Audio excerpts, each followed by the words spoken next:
Mutton Chop is what you'd get if One Piece was furrier and zanier.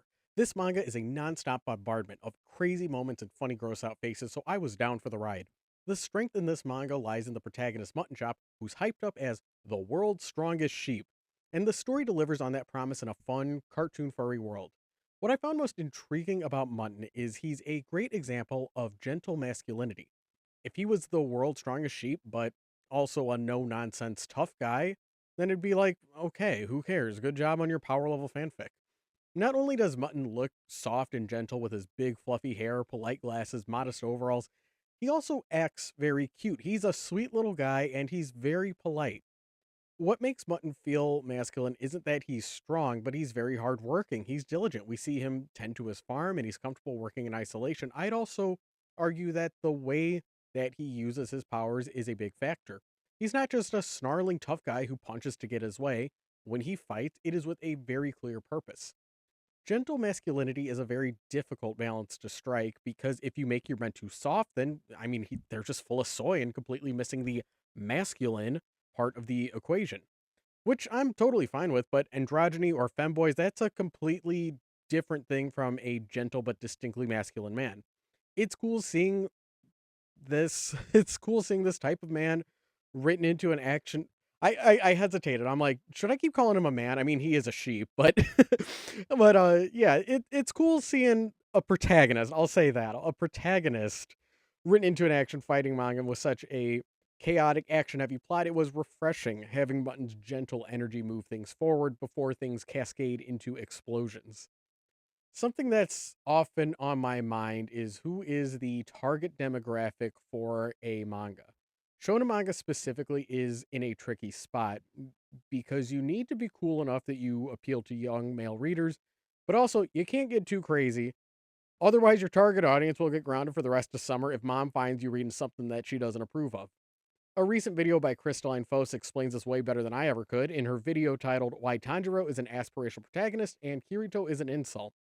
Yes, you can make a cool shonen protagonist and still make him a good role model.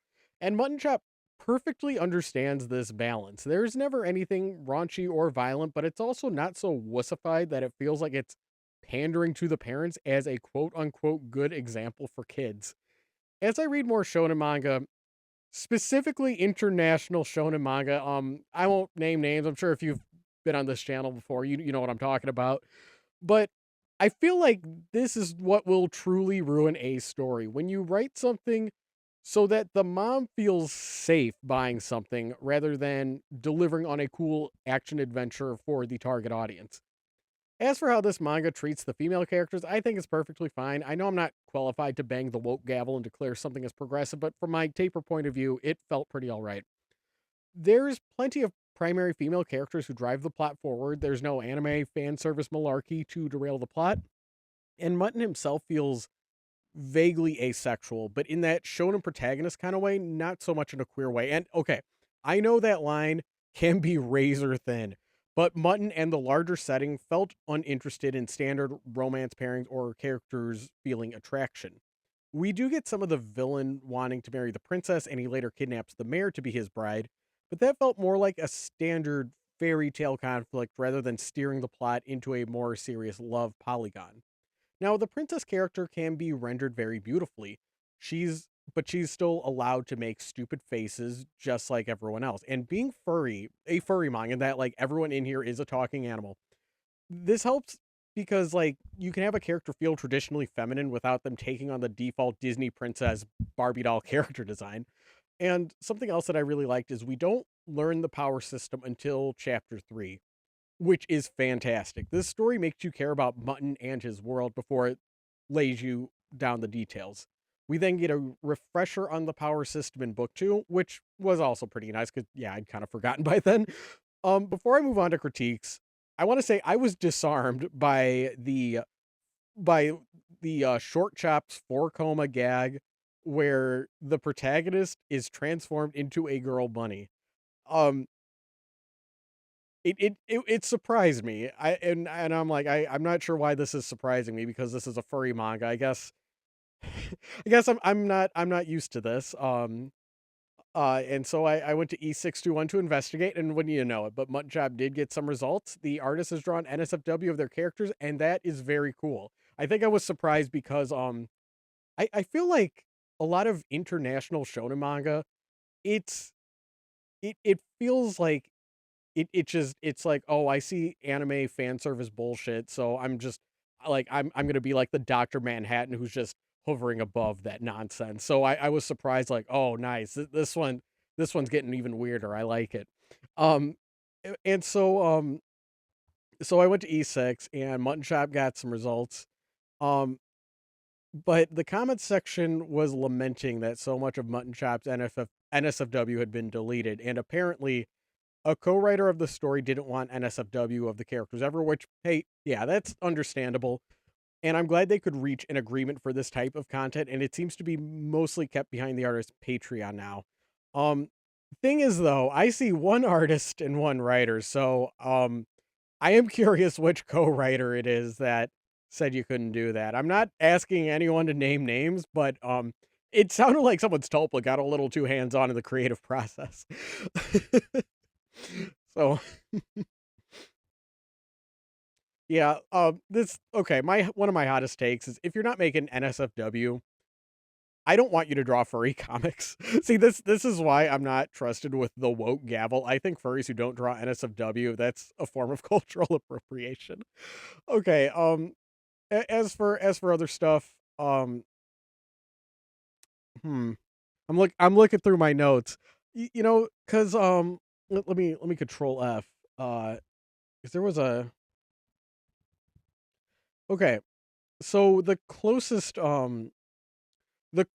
we got to kind of fan service in here was Prince Hamingway stripping, and Mutton says it's not that kind of comic, and Mutton threatens to spank him. And to me, it registered as more funny than inappropriate. And I have the feeling that there's a lot more little moments like that that went under my radar, which would be intriguing to others, but undetectable if you're not into it, which I am also totally in support of. I'm all for series filling out the Pokédex of questionable content and aiming for this diverse representation of manga. By the way, I really love the Pig Royal family. All of them are QT. I love the all of them look really big. You know, they're like it's like good like chubby character designs. I really like them. And see, that's the furry artist side of me going like, "Oh yeah, hot pig baddies, nice." But then like the woke side of me is like, "Wait, is it bad that that the villains are all fat? Oh no." But I think furry is going to win in this review. I think I got to review this from the furry perspective. So, let's see. So because everything is so zany, it can sometimes feel like cartoon logic is driving the plot, but it never feels like the writer is using this to cheat their way out of a sticky situation. For example, the pig villain says that he follows the villain code, so he can't leave without the princess, and Mutton replies that he follows the hero code, so he can't let the villain take the princess. And since we establish that Mutton Chop is the world's strongest sheep, it feels like this story exists to invent new scenarios to show how he truly is the world's strongest sheep. We see a continuous one-upping in the way the fights are staged and the consequences of the fights, which make it a very fun story. Instead of getting into power scaling garbage or something more like a traditional sports narrative where, we're going to, oh, first we're going to follow the protagonist and then we're going to get a few episodes where we follow the villain and make you care for the villain and then, oh, we're going to root for both of them. like we don't get none of that. Um, it's a very cartoon setting and the vibe allows this to take more meta turns when it's boasting about Mutton's power level. So the closest we get to a villain boasting about how like, hey, I'm the strongest one around is when one of the pig villains says that he has mastered every plot device and we get that kind of wink at the camera. So that creates a unique intrigue in how Mutton will defeat him. I don't want to spoil the end of book two, but eventually Mutton does find someone he can't beat, and that sets forward the next arc that will presumably continue in book three. It's a very fun tone to this manga, and it's a very fun mood.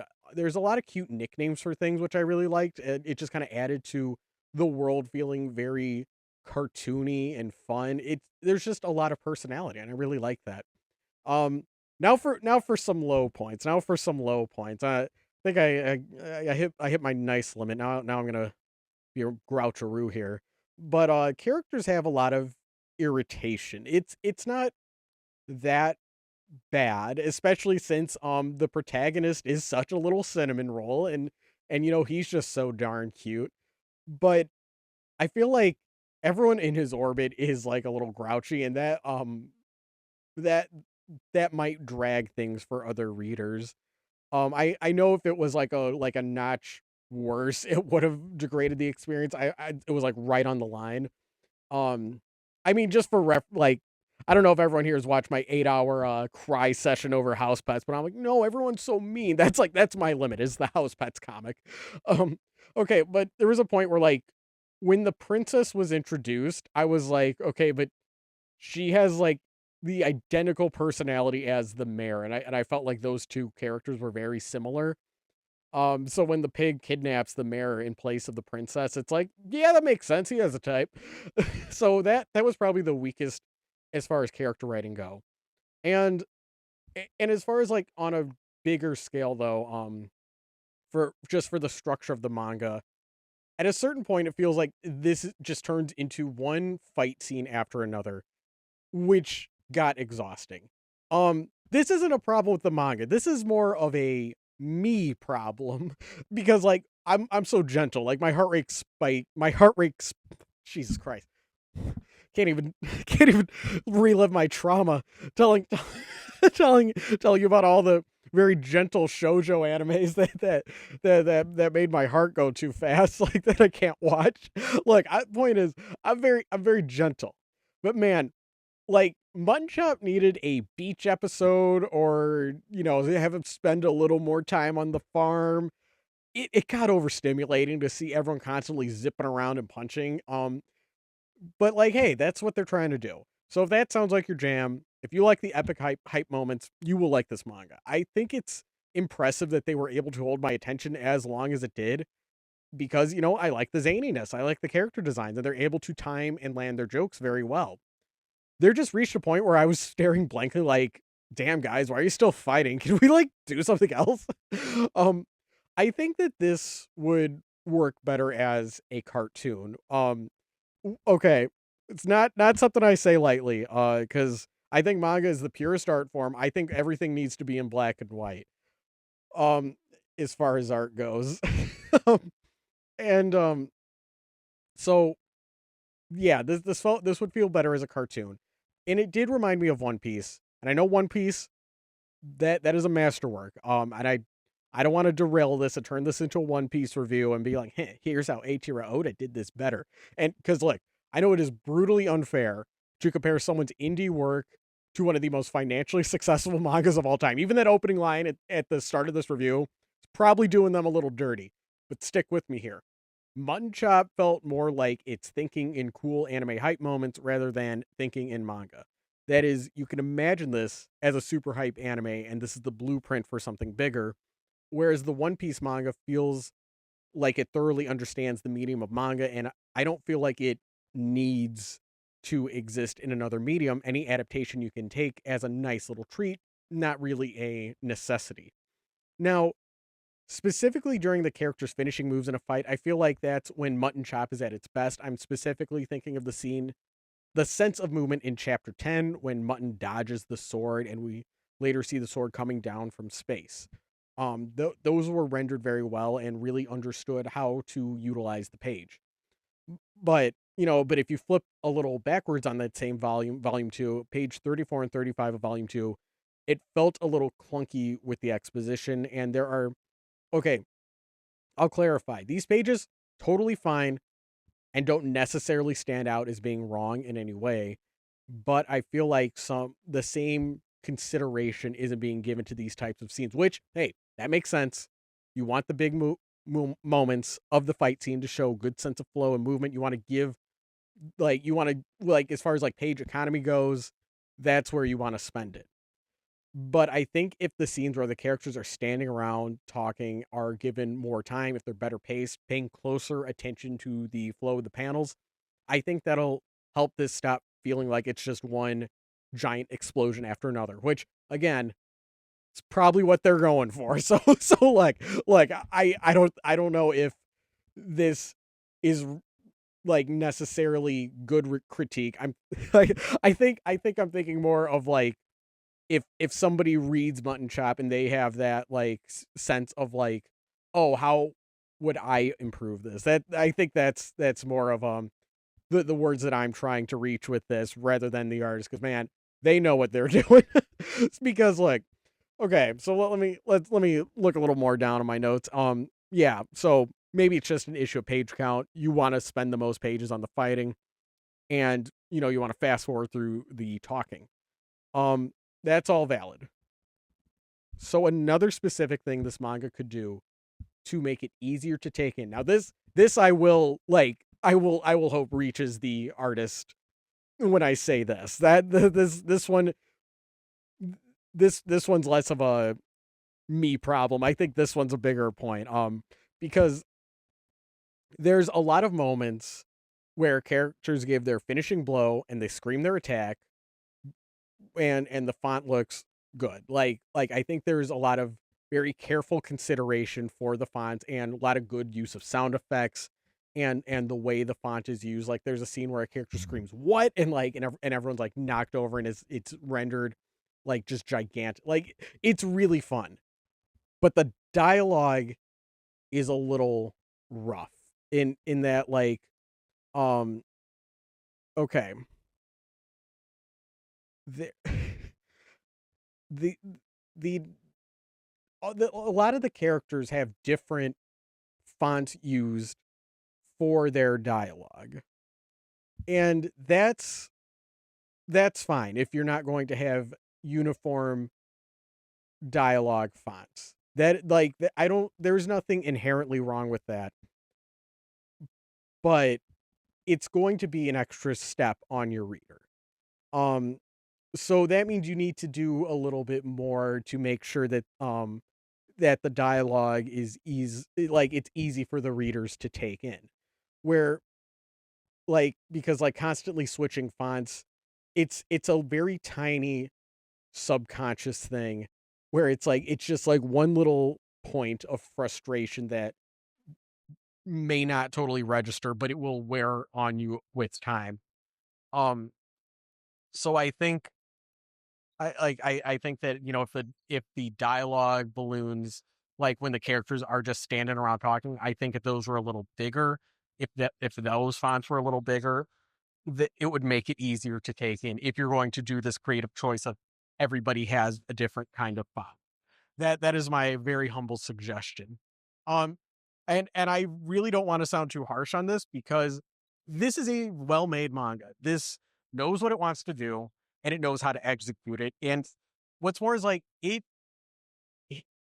it doesn't have a lot of the common mistakes that I see in ID manga. Like we see an active protagonist, we see his goals, we see like everybody in the story has a goal, they have a mission, they all have unique about them, and we see the different personalities interact like which I know that sounds very basic. Hopefully that doesn't sound like a backhanded compliment, but like I mean a lot of people fail on the on just the basics. Um and I feel like it is missing like a few tiny touches to push this into being a gigantic webcomic with a sprawling fan base. Like I was shocked that this doesn't have a TV tropes page at the very least because like all of the ingredients are definitely there. So I'm surprised like okay, why isn't this bigger? Well, why like has this not found its audience, or is its audience just all underground and on E621? They've never even heard of TV tropes. So book 2 opens in full color and it's a huge improvement. I really love the full color pages. I think of everything published by Shrine Comics, this comic specifically would benefit the most from a full color re-release.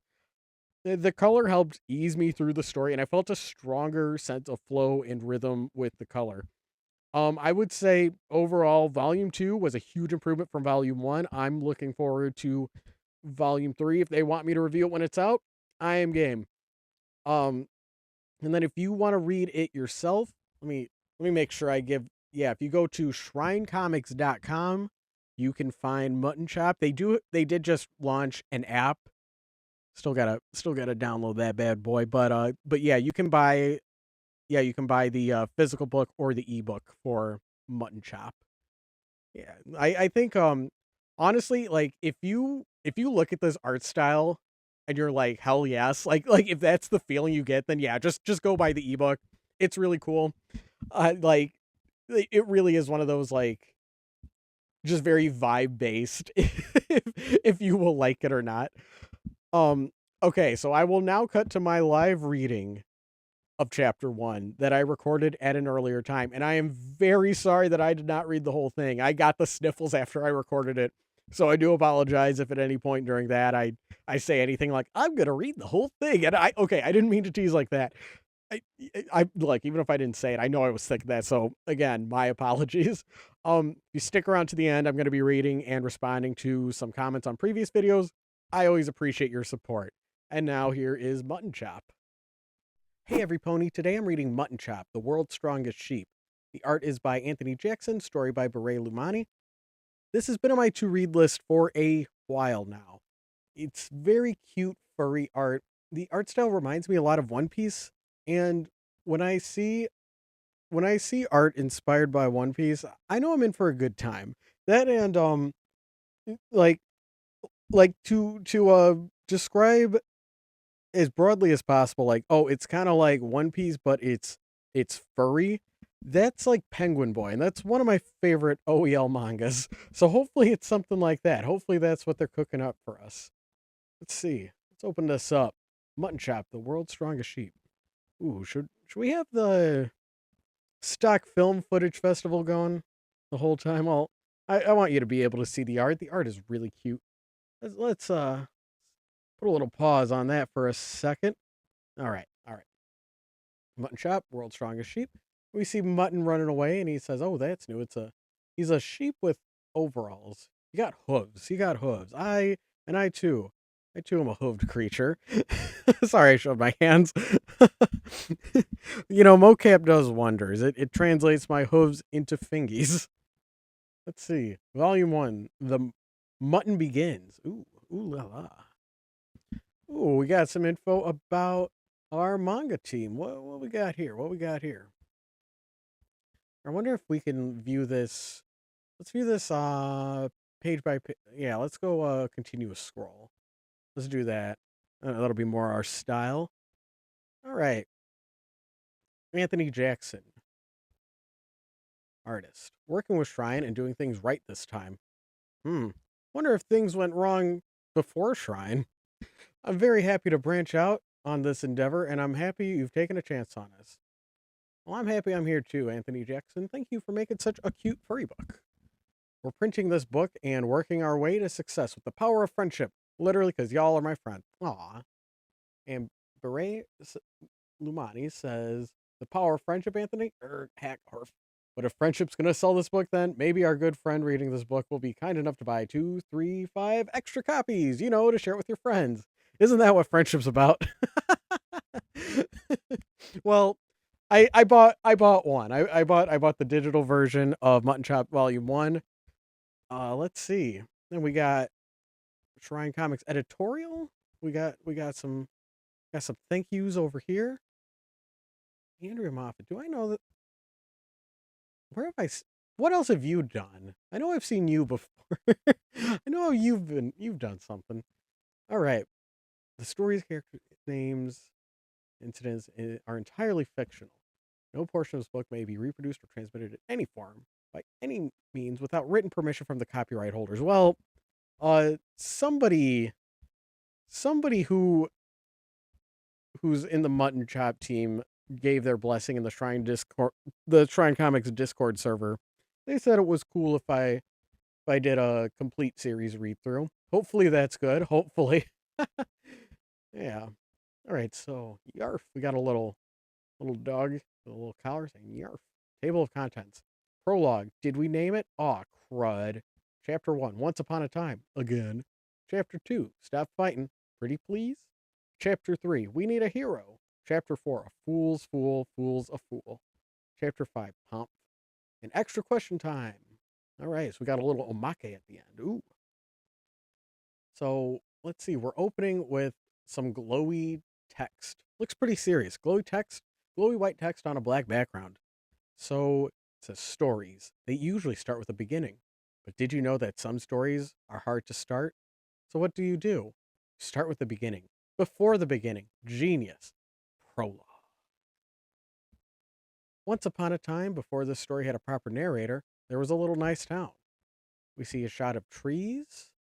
We see, it looks like they're in a forest, and then we see the silhouette, glowing silhouette of, looks like a anthro rabbit, I don't know, some kind of sparkle dog, and a worm or a snake. Until, ooh, and the silhouettes are talking. We're not going to get a proper reveal. See, there. Now they've stepped out of the forest. It looks like slight art style shift. This was like this page with the forest looked pretty serious, like pretty cinematic, more realistic. But now then we switch to a cartoonier art style as they emerge from the forest and look on and see a town. So let's see. Guy 1 says, "Is this really the place? How quaint. It's pretty small if you ask me. That's what makes it great, your bug. We could waltz on in and make our dreams come true." Ooh, then we get a close-up of their faces. Got guy 1, guy 2, and guy 3. I'm gonna guess that one's a mosquito. That one's a furry. I don't. What's this? What's going on with this guy? Not sure. And meanwhile, dot dot dot. 222 skip Maloo 72. Is that's some dialogue box? We don't know where that's coming from. And 72 skip to Maloo 72 acres. Just 3 more, and the morning work will be done. Oh, I think that's gonna be the sheep. Oh, okay, so he's doing his farm work. Sheep that does farm work. Interesting. Interesting. So he's singing to himself, and his dog interrupts. Why? Whimper. Oh, it's just you, Zipper. Something wrong, girl? Whine.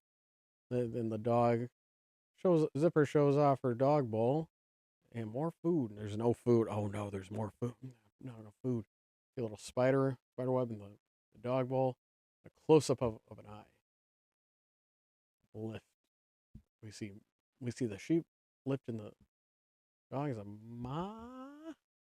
He's running. Oh, this is a cool. Oh, this is a nice like running, like dramatic running effect. Like it's like blurred at like the and then we see the impact of the foot. See his legs are moving. Interesting. Zoom. Forget to feed you. Mutton chop and his pet Zipper. We got an introduction box. And let's see. I'm so sorry, Zipper. You should have told me you were out of food sooner. Are you okay? Yep. Shuffle, shuffle. He's carrying Zipper. Don't worry, old girl. We're going to town.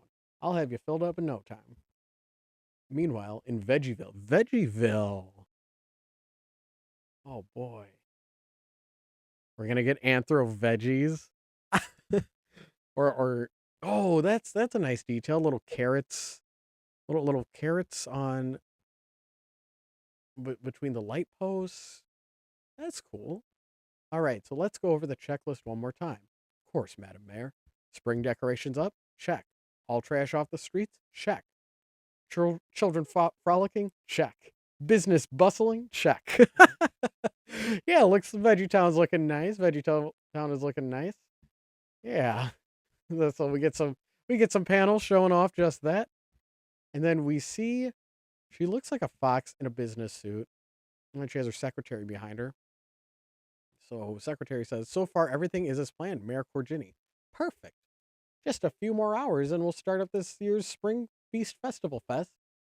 And with all the rides I've prepared, every wallet will be empty by sunset. Just think of all the taxpayer dollars." Oh no.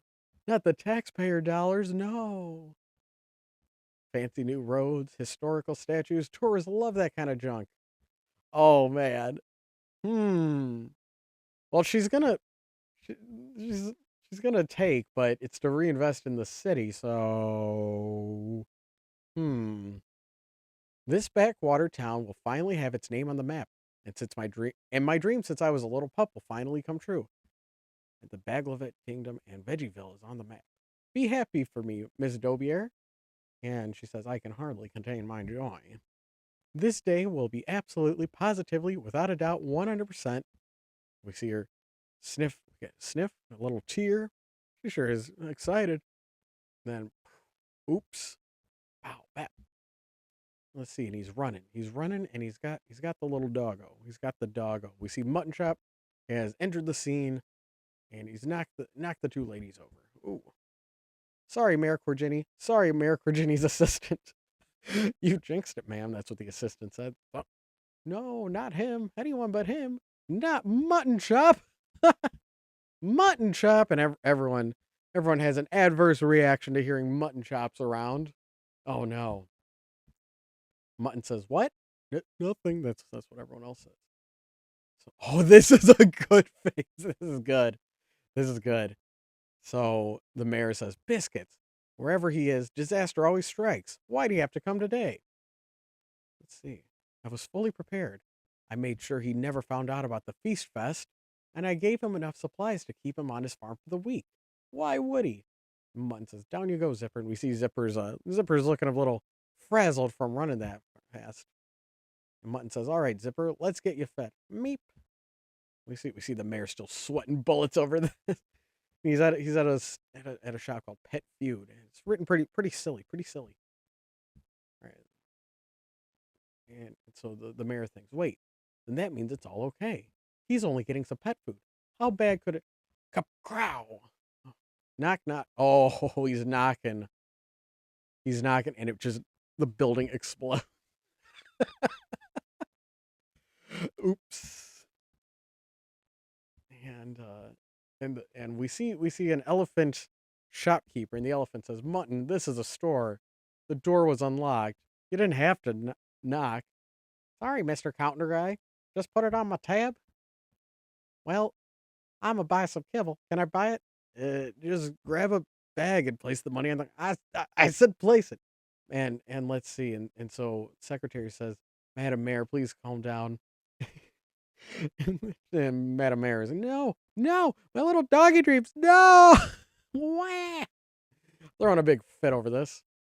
Just look, Mayor, he's leaving, and all the damage was kept to a minimum, minus any emotional trauma the shop clerk may have now.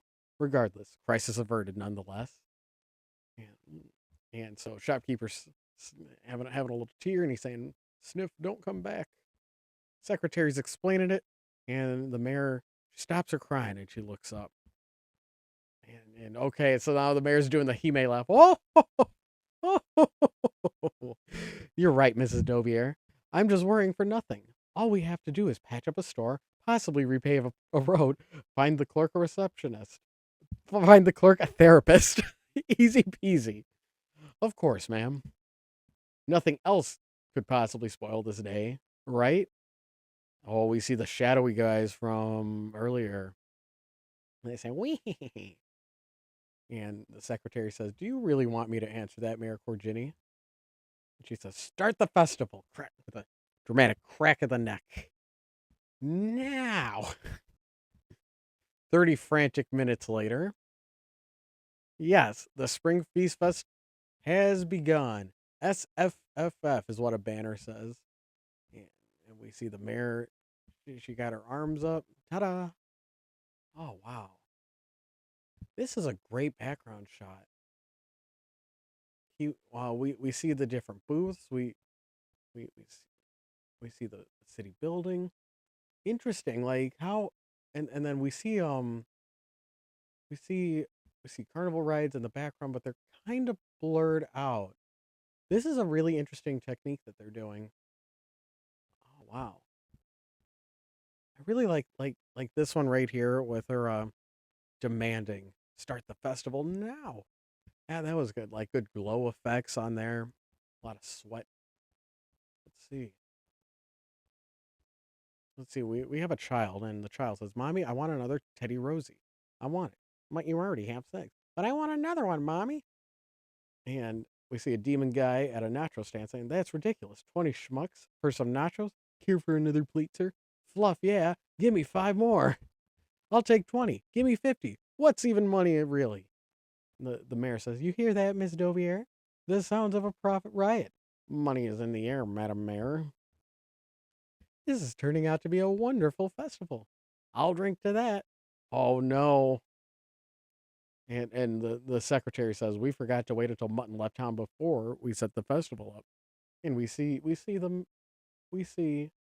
mayor does not like that. We see a very over the top reaction to Mutton Shop enjoying a drink while his doggo has a snack.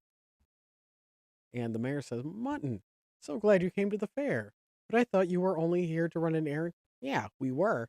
But then I saw all the rides get set up and was like, meh. But I saw the stand doing 50% off spinach shakes. Can't say meh to that." But isn't that like the worst flavor ever? Yes, Mrs. Mayor. Well, we see the mayor zip over to the elephant to another elephant cashier selling his shakes. Oh man, I wonder if this. I wonder when they're using 3D. This is simple enough.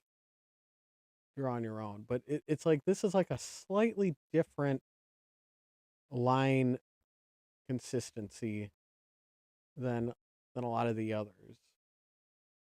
I know I hmm like this like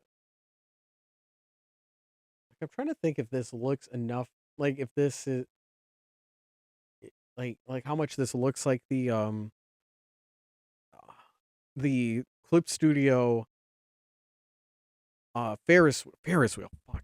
Ferris wheel um and roller coaster.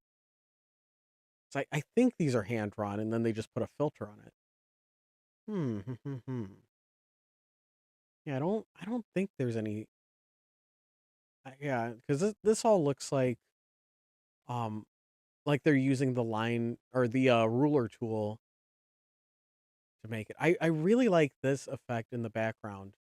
Um doing the gradient squares and to imply buildings in the distance.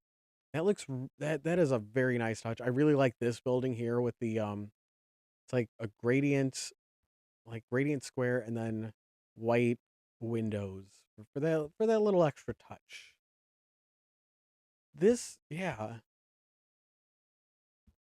this this all looks really good. Sorry, I always have that like I gotta backtrack. I gotta be like, wait, do I know any 3D models here? I do love picking through that. 'Cause I'm just interested in I just like when mangas got the 3D. I don't think they're doing that here. I don't believe so. I don't believe so. Man. I have a lot of thoughts about the aesthetic in this for sure. Yeah, let's keep reading. Let's get to the end of chapter 1 before I give those thoughts. All right, so we got the mayor giving a big psycho face to the elephant cashier, and she says, "Keep him fed. Keep him fed and out of the way. Do you hear me?" "Yes, ma'am." My. Aren't you a little high strung, miss? I mean, this is a festival, right? And we see somebody new come in, hoof first. Love to see the hoof. Now, I presume you're the mayor around here, so let's talk business. This is a nice festival. Oh, we see the three guys. We see Worm, Mosquito, and what the hell are you? Is he a porcupine? I thought he was having a hoof. Maybe just stylization. So he says it'd sure be a shame if something were to happen. You're correct. And I thought you three would cause trouble with all that looming. If you want to talk business, I'm all ears. And the mayor enthusiastically shakes the hand of the porcupine. And the porcupine thinks normally doesn't go over this easy, but okay. And so the porcupine says, "I am Moses Dirtball, an entrepreneur. These are my colleagues, Slicky Wordson and Mosquito Jones. We are the Dirty Three Protection Gang." let's see. So we see the introduction to every pony, and Secretary says, Mayor, this has a bad idea written all over it. And what the hell was his name? Moses Dirtball. All right, so Dirtball says, now, lady, don't chuck a fuss. And all we'd like to do is make clients of you. Hey, hey, Mr. Smoothie Stand guy. Who the heck are you? Can I get another one of them spinach smoothies? Oh, and then we see the mosquito and the worm. Ooh, their reaction to that. And so the so the secretary says, "Oh, oh, sweet salty lord, no mutton chop." And the dog looks up, and the elephant says, here you go, Mutton. You're being very rude. This is the mayor talking to Mutton. The mayor says, "Can't you see we're in the middle of something? What does it look like to you?" What? Y'all weren't in line, were you? Ah, I'm so sorry, y'all. Y'all take my smoothie if you want. Oops, I didn't mean to cut in front of you. I never said, oh, just apologize, Mutton. Oh, sorry, I read that manga style. But so we see Dirtball, he's dot dot dot. And then slam. We get a slam from the worm guy. Ooh. This is a good action shot right here. Ooh. And the mayor says, no, not the smoothie stand. And the and the elephant says, I quit, I quit, I quit. And Dirtball says, nobody interrupts me. And the mayor says, he said he was sorry. Sorry won't cut it. Hey, boss? I actually wanted that smoothie, says the mosquito. He ain't moving no more. Or toss him. We'll deal with the body later. Okay, boss, and we see Worm Guy. He's being a stinky. And he throws Mutton and the dog. We see a lot of chaos. A lot of chaos. Let's see. And the mayor says, not the dining tables. Those will cost a fortune. I thought you were protectors. Yeah, that's the thing. We're not the good protectors. Oh, wait. Mrs. Mayor. Mrs. Mayor. Stop. Put me down. We're called dirty for a reason. We don't play fair. You three are making a mistake. Now let's discuss our prices, or else we break something else, eh, Mayor? Think about what you're doing. Please let me go before it's too late. Oh no. It's too late. Oh man. So we got the secretary blasting off because we got looks like Mutton's hoof right in the worm guy's face, and he punches. Oh, and he skyrockets. Very good use of space here. Oh, this is cool. Giant explosion. Ooh. So Mutton says, I know y'all are mad because I cut in line, but just because you're mad doesn't mean you can put your hands on a lady like that. So everyone's looking around. Everyone's looking around at the chaos. Wait, where's the mayor? Crashes back down. Holy crud, it came out of nowhere. Was that a meteor? Meteors don't scream. Hey, it's Mayor Corgini. Why is she in a crater? Who's that worm guy? This is all from the onlooking peanut gallery, giving their commentary. And so they continue. No, earlier he and two others were walking around town trying to be scary, I think. Oh, so Mutton's mad again. That's what a little duck in the crowd says. A lot of good furries. A lot of good furries. Then exclamation mark. Oh, what happened? Mutton's mad. We're all gonna die. Women and children first. Guys, I ain't mad. I'm just trying to help out. That's even worse. Oh. So the secretary says, well, I'm hiding under something before it gets too crazy. Shiver. The dirtbag says he took a thrashing from Wordson, but sent him flying like he was nothing. And he doesn't even have a scratch on him. Everyone's running scared from him, so he must be the big dog or sheep around here. He's probably using magic or something. You better be careful, Mosquito. Careful? Don't be silly, Dirtball. With my stinger magic, I can cut through solid stone like butter. Sorry, she's kind of got a similar voice to the secretary. I assume like secretary, very very by the books, very by the books. You assume that's kind of a buzzkill, but man, buzz. But if you're actually buzzing, does that mean you're more of a buzzkill? She is the buzz. She is the buzz. And so Mutton thinks, that's kind of nifty. Butter. Is he drooling at me? Oh, you dirty creep. And she lunges at him while Mutton's got little heart emojis. Sorry, zoned out there for a sec. What? Tandem stinger. She slices at him.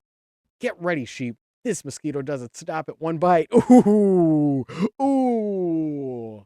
Oh, that is a good, like, we're gonna fight. We're gonna do some shit. All right, so let's see. So she lunges at him, lunge, poking at him. Stop. Rushmore stinger, please. Like meow. It tickles.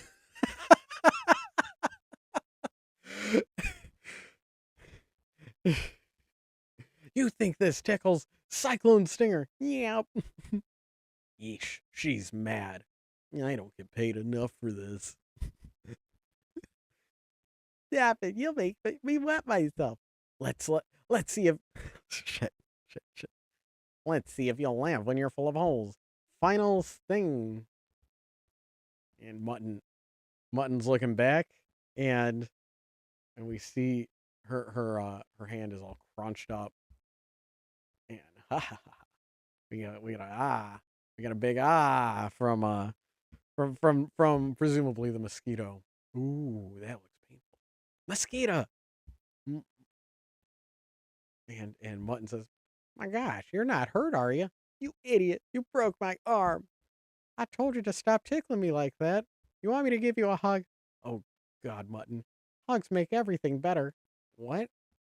Are you stupid? Don't come. Crack. He tries to hug her. There, better? Seriously, how do you deal with him? And we see a little shrug from the dog. Oh, but then Dirtball's gonna talk to him. Sheep boy. Do you think I'll let you embarrass us like this? We're the Dirty Three. Who do you think you are? I'm Mutton. Nice to meet you. That's it. Mole Town Rundown. Why are you why are all you naming your moves? And we see Dirtball coming up from the ground, and he's grabbing Mutton by the feet. Stop smashing stuff. It's rude. Why are y'all so mad? Don't you want to enjoy the fair? Oh, I'll enjoy it in a minute. Which of these huge rides should I smash you into first? There's just so many to choose. What? And see him rumbling down.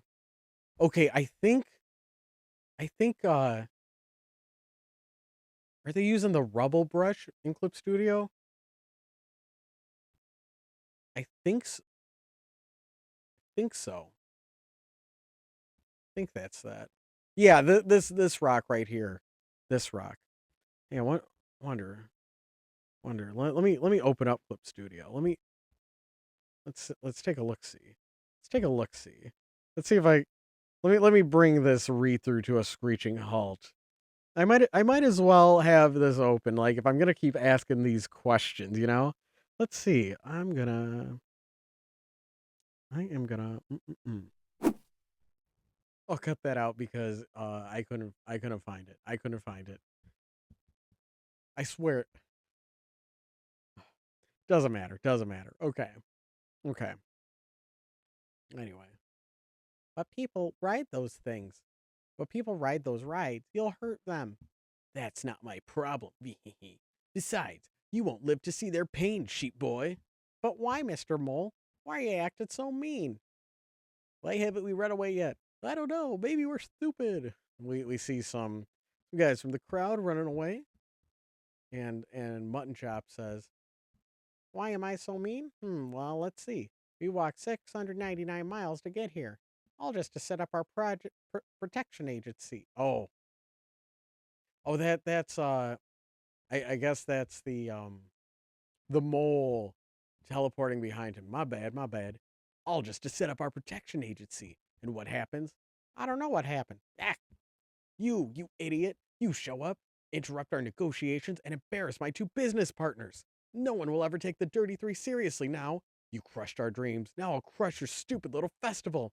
Is that all, Mr. Mole? Well, I'm sorry about your dreams, but I can't let you hurt my city folk. I gotta save them. No, Mutton, for all that is holy, do not save us. Yeah, don't save us. We can live without a fare. Please, don't be a hero, Mutton. Don't save us. We want to live. No, no. That's all that from the peanut gallery. So the mole says, "What is wrong with these people? Screw it. Time to die, sheep." I. No. Everyone's giving the dramatic, no. Yeah. And we see Mutton Chop. He gives a swing into the arm and then, whoa. Big impact page. And the mole's like, "Rawr. Now stop fighting. Big impact. You'll ruin the festival." "Oh God, why?" says the mayor, and rumble, "Mutton." Wow. Ooh, from a hot air balloon. Uh, Boosh. Big. Wow. Wow. Big effects. Big effects. Sorry. Oops. Sorry, y'all. Ouch. That. So several hours later, we see some crispiness. See the light posts are all shriveled up. All right, you three are patched up. Establishing shot of a hospital. Oh my god. We see the mole and in a medical device, and we see the hat is on top. I That is a very funny detail. That is good. That is good. We see the other two bad guys are also patched up, and don't you feel better already? And they have a cow nurse. Very nice. Cow nurse says, "Good. Now, if you'll excuse me, I have about 89 more patients to attend to. You three behave yourselves." "Yes, nurse Milking, yeah. Mm-mm-mm-mm. I agree. Today was. Oh, fuck. That was a mosquito. I agree. Today was just the worst." "Oi, mate. I'm sorry for all this. My dreams of living large are one thing, but they ain't worth you guys getting hurt because of a stupid sheep." "It's okay. Well, actually, it's not. Meh. We're still friends, I guess." "No, we ain't breaking up, Wordson. We're." Oh no. Is he gonna be the silent character and his name is Wordson? Oh no. Oh man. "We're still the dirty three, just a little less dirty this time. Honestly, being too dirty just ain't worth the trouble." "Aw, you're all still friends? How lovely." Gulp. "But lovely doesn't pay for all the damage you caused." And we see the mayor in a full body cast. "You three are going to pay us back for the rest of your stupid lives." Rattle, rattle, rattle. "We own you," says the secretary. We weren't the ones who chopped the festival in half. You all push Mutton's buttons. This is your mess. Yeah, you idiots." And we get all the animals in the hospital, giving them the point. Click. Hmm? The mayor looks at the door. Nurse? Who's visiting? Isn't the whole town here?" "Nope." He insisted he'd come in person, and we see the nurse sweating. "Howdy, y'all," says Mutton, and everyone is just freaking out seeing him. Oh, he's so cute. Oh, he's got a little bouquet of flowers. Aw. So he says, "I was sorry about the fair, so I'm here to help the nurse fix y'all up. It's the least I could do, right?" And the dog gives a sigh. Ah, big ah. "Don't know who I feel worse for, the sheep or the townsfolk."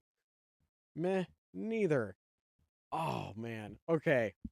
This was awesome. Yeah, this I think that, like, when you do a story when it's like, oh, this is the strongest guy in the world. Um, it it's like, to really help sell it. They're very good with with how they stage the fights, with how the camera goes. Like, gosh, the effects in this were great. Let me zoom out slightly so we could see it more on a page to page basis. But yeah, like, let's see actual size, or let's do zoom to fit. Yeah. Or no, single page. Yeah, there we go. There we go. Yeah. Yeah, a lot of good like things like this where when he punches, we get a good sense of the vibration. We get him blasting off into space. See this good blur effect right here. Ooh, I didn't even notice the, like, little dirt effects, like, up here. Oh man. Let's go up a little bit more. Sorry, I got all distracted about like, is this 3D? Sorry about that. I- it's just something I like looking out for. Um, yeah, this is a I felt like I had a good I immediately had a good idea of the rules of this world and how it works, um and the different like how the story's gonna go, and the tone and the mood and the vibe. I feel like this first chapter did a great job of setting that up. Let's see. Yeah, like this panel, we see him walking. I think yeah, like just doing a great job of showing the casual everyday chaos that Mutton Shop causes by being the world's strongest sheep. They do a great job of that. Like, oh man, like this is a killer panel right here. Him running to show the movement. Um, much like I just read Dreamkeepers, and I was very impressed seeing like the different blur background effects for like an older furry webcomic, and I'm getting something similar here where it's like this is such a cartoony art style that I almost feel like you kind of don't expect it to do these extra like motion blur effects, but all of them fit really well with this style. Like basically I feel like sometimes when a comic is like, "Oh, I'm going to add this for some extra flair," it doesn't always look right. I feel like a bad example would be like it's more obvious in animation when it's like, "Oh, like everything is normal, but then there's just like a CGI asset, and it just really stands out." Like it's not always blended together properly. Um, Basically, I don't I feel like I'm not used to seeing these kinds of effects like this nice like gradient effect with this nice light shining in this super cute, super cartoony furry art style. Let's see. Yeah, I don't think this is 3D. I don't think I don't think this is 3D right here. Let's see. Wow. Um really great character designs here. Um this does a good job of setting up character motivations, who does what's Mutton's place in the world, and how the people feel about him. Let's see. I think like they do a good job of they do a good job of making Mutton so likable, and making him just so cute. I feel like stories cuz like I am tempted to compare this to something like One Punch Man or Dog Ningen, where it's just like one big crazy fight after another. Um, I really like those two manga, and and they're both very interesting reads. I think like One Punch Man has been so widely influential, not just like in terms of fight choreography, but just in like it challenge people like what people consider a manga, especially a professional manga. Um, and I am getting a similar vibe here, where it's just such a big crazy fight, and it does feel like something I would see in either of those two series. The main difference is that Mutton is really freaking cute, whereas like the protagonists of those other two manga, they're going for more cool guy points, and so I really like that contrast, that Mutton is just this adorable moe blob who is causing chaos, and he's not and he's just kind of like unaware of what he's doing, and that makes him so much more likable. Whereas and nobody in town really likes him, but I don't know, like, it's nice that it doesn't necessarily bother him, that he's just, like, from the farm and just kinda blissfully unaware of, um, of the fear that he's causing. I do like how, it's like, "Don't save us, we can live without a fear. We can live without a fare. Please don't be a hero mutton chop," and, everyone begging, "Don't save us, that being saved is worse." Like, yeah, this was a really good, yeah, good mutton punch. This looks really cool. This looks really cool. Oh, wow. Was that a hot air balloon? Now I'm wondering. Now I'm wondering. Now I'm wondering. Yeah, all the chaos and destruction. I also think this does a great job of simplifying where it needs to be. Like, this is good. Like, here's the aftermath, and we see the smoke. We see him standing in a crater, and we got some nice rock details here. But the one before, it's like we see a lot of sketchy art. We see not stick. I don't want to say stick figures, but like, but it gives me that feeling of like I'm trying to think of a specific scene in a shonen manga where like character like punches so hard that like the art gets all sketchy and like and the other character kind of dissolves. It kind of gave me that feeling but in a manga, and it's really cool seeing that um where I feel like it's hmm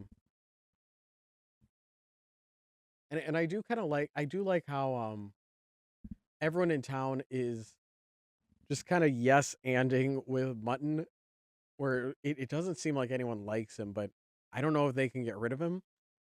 Very interesting. Oh God, like right here. Oh, such a sweetheart right here. Oh man, this is great. This artist did a great job. Um, yeah, definitely excited to see where this goes next.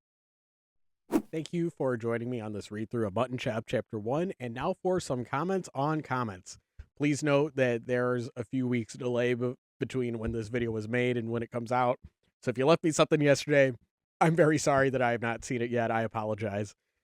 But let's get started. So, New Dawn Horizon on the video House Pets Suck says the jokes in House Pets Sucks either be funny or have a plot. Yes, agreed. That is I think that's a good summary of that video. Like if you don't have the 8 hours to watch that video, the jokes in House Pets Suck either be funny or have a plot. Yeah. App summary. Thank you very much, New Dawn Horizon. So Existence Entity on the Has Been Hotel manga was quoting something I said in the video saying a vampire, which is the most heterosexual of all classic Halloween monsters. And they said, I genuinely can't tell if this was sarcastic or not. Sorry if I got this wrong, but I want to explain anyway. Hard disagree on that statement. I can back this up with the fact that the modern depictions of a vampire based on the famous English poet Lord Byron, who was a bisexual man. Byron's personal physician, John Polidori, wrote the tale Vampire at a house party with people including Byron himself and Mary Shelley. It is thought that Lord Byron's somewhat predatory sexual practices were displaced in the story with the idea of bloodlust. The vampire was seductive, charismatic, and aristocratic. I'm too dumb to know what that word is, just on first glance. Like Lord Byron was described to be. While in Contact, the previous depictions of vampiric creatures dating back to ancient Mesopotamia were rather zombie like. The story even predates Dracula, which we can tell derived inspiration from Vampire based on similarities between the stories. Anyway, history yapping aside, I love the video. New sub. Thank you so much, Existence Entity. I do appreciate the history lesson. It's always great when someone can bring the facts to the comment section. I do want to highlight how much I enjoyed that comment. So thank you so much. Also special shout out to Misty Wolf '06. They left a very detailed comment on the Has Been Hotel manga video that meticulously and patiently explained a lot of Has Been Hotel lore. Thank you so much. I really appreciate it. I pinned that comment in the video. It's a little long to read here, but I want you to know your efforts are appreciated. So thank you. And let's see, Geet 9830 on Does Rain Dog Live Up to Its Infamy? Says There's genuinely interesting commentary on how humanity treats animals, especially dogs. We evolved with them, call them man's best friend, and rely on them throughout history for work/companionship, but then claim they don't have souls, disregard their bond to us, and treat their abuse/mistreatment as only property damage in the legal sense. It's a little navel gazy, and the political commentary is trite, but there's something here. Replace that page, and instead show the boy getting older and getting a partner that demands the protagonist's dog can't be inside. Then it then it's about how often people throw out beloved pets for partners they've known for a few months at most, and obviously remove the weird romantic feelings. That was a great point. Yeah, Rain Dog had a lot to say. Like, yeah, I think this comment really sums up the intrigue, the very unique intrigue with Rain Dog. It's like they might have fumbled it, but there was definitely something there at the core of Rain Dog. Let's see, and I'm gonna save I got some good comments from Clock Strikers Feel Good Capitalism, but I've been good this I've been pretty good with this video, not bringing up other OEL manga, so I'll put that one in the bank for next time. And then Roxicology 5352 on House Pet Sucks says, "Thank you for the meal." Thank you, Roxicology. If you don't know what to comment, I know asking people to comment, that could be a lot. If you just comment, "Thank you for the meal," I appreciate it. And in the holy order of like, comment, subscribe, amen.